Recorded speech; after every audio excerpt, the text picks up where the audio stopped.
You ask Tiger to solve. This deals with linear equations with one unknown. The final result is x equals 25. Let's solve it step by step. Group all constants on the right side of the equation.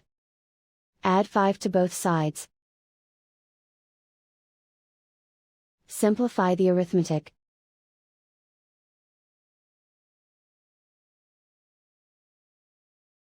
Isolate the x. Multiply both sides by inverse fraction 5/1.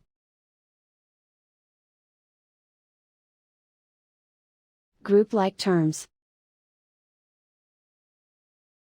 Multiply the coefficients. Simplify the fraction. Simplify the arithmetic. And so the final result is x equals 25.